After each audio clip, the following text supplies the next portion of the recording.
ದುರಂತ ಸರ್ಕಾರದ ಸ್ವಯಂಕೃತ ಅಪರಾಧ ಇದು. ಸರ್ಕಾರದವರೇ ಮಾಡಿರುವಂತಹ ಡಿಸಾಸ್ಟರ್ ಇದು. ಸಿಎಂ ಡಿಸಿಎಂ ಹೋಮ್ ಮಿನಿಸ್ಟರ್ ತಲೆದಂಡ ಆಗಬೇಕು ಅಂತ ಹೇಳ್ತಾ ಇದ್ದಾರೆ. ಇವರು A1, A2, A3 ಆರೋಪಿಗಳು. MLC ಚಲುವಾದಿ ನಾರಾಯಣ ಸ್ವಾಮಿ ಅವರು ಆಗ್ರಹಿಸ್ತಾ ಇದ್ದಾರೆ.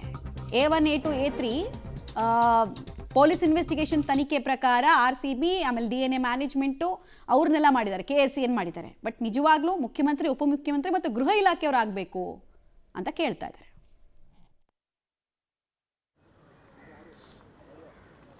ಇದು ಕಾಂಗ್ರೆಸ್ ಸರ್ಕಾರ ಆಡಳಿತ ಮಾಡತಕ್ಕಂತ ಈ ಸಂದರ್ಭದಲ್ಲಿ ಏನು RCB ಗೆದ್ದಿದೆ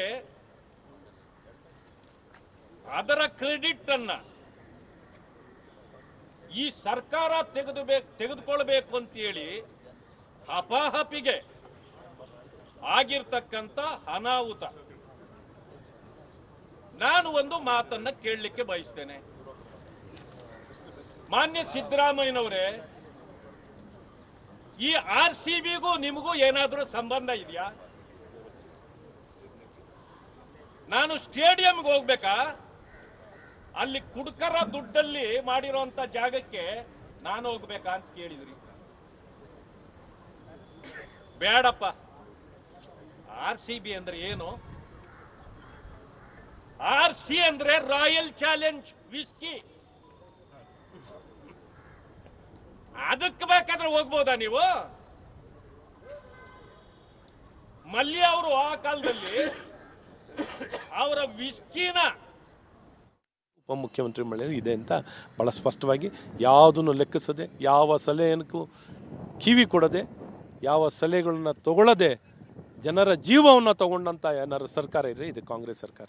ಪತ್ರ ಬರೆದು ಅಷ್ಟು ಹೇಳಿದ್ರು ಕೂಡ ಅವ್ರನ್ನೇ ಗುರಿಯಾಗಿಸಿ 5 IPS ಅಧಿಕಾರಿಗಳನ್ನ ರಾಜ್ಯ ಸರ್ಕಾರ ಅಮಾನತು ಮಾಡಿದೆ.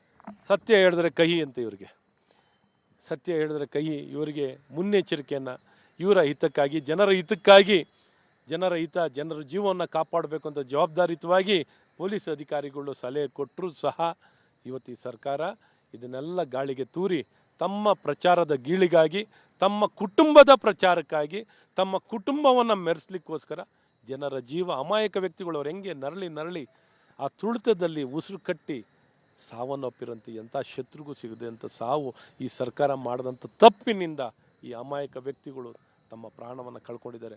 ಇದಕ್ಕೆ ನೈತಿಕತೆಯನ್ನು ಒತ್ತು ಈ ಸರ್ಕಾರ ರಾಜೀನಾಮೆಯನ್ನು ಕೊಡಬೇಕು. ಏನಾರ ಒಂದು ಗೌರವ, ಸರ್ಕಾರಕ್ಕೆ ಗೌರವ ಉಳಿಸ್ಬೇಕು ಅಂತೀರ, ಆ ಸ್ಥಾನಕ್ಕೆ ಗೌರವ ಉಳಿಸ್ಬೇಕು ಅಂದರೆ ಈ ನೈತಿಕತೆ ಅಂತ ಒತ್ತು ರಾಜೀನಾಮೆಯನ್ನು ವಿಕ್ಟರಿ ಪರೇಡ್ ಮಾಡೋ ಹಾಗೆ ಮಾಡಿದ್ದಿದ್ರೆ ದುರಂತ ಆಗ್ತಿರ್ಲಿಲ್ವಾ? ಖಂಡಿತ. ನೋಡಿ, ಎಲ್ಲ ರಾಜ್ಯದಲ್ಲೂ ಈ ಕಪ್ಪನ್ನು ಗೆದ್ದಂಥ ಬೇರೆ ಬೇರೆ ಏನು ಫ್ರಾಂಚೈಸಿಗಳು, ಮುಂಬೈ ಇಂಡಿಯನ್ಸ್ ಆಗಲಿ ಅಥವಾ ಚೆನ್ನೈ ಸೂಪರ್ ಕಿಂಗ್ಸ್ ಆಗಲಿ, ಎಲ್ಲರೂ ಗೆದ್ದಿದ್ರು. ಅಲ್ಲೂ ನಡೆದಿತ್ತು ವಿಕ್ಟ್ರಿ ಪರೇಡ್.